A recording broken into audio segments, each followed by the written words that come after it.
To tu predajňa? Áno, nech sa páči, pane. Dobrý deň, mladý pán. Neznáce mi povedzic, kde by som zohnal gumy na traktor?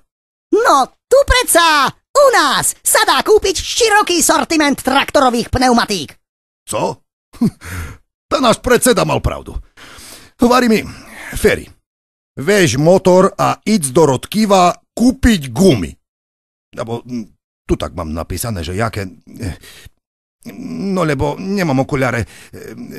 14 na 30 TZ 19... 16,9 na 14 na 30 TZ 19.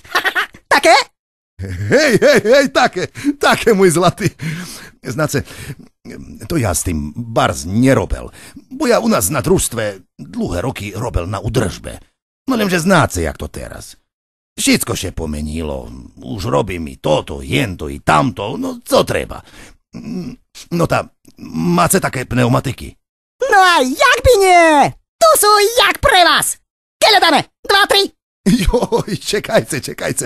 Však mne len jednu treba. Tam traktor na poľu čeka, bo prebíli gumu. Po brane prešiel traktorista. Ach, toto je mladé.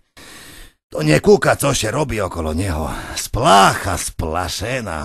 Také džury narobené, co už po gume. No, dobre, chlapci mojo. Kuľajce pneumatiku na motor. Takoj vám placím tu.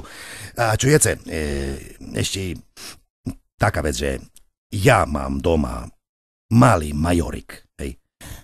Na neho dajaké gumy mace. To 24 tam idú. I také máme, pane. Na traktorik majorik. Dopredu, dozadu, dzelem nechcete. Aha, tu vám ich ukážem. 11,2 na 24. Takoj vám ich dávam na motor.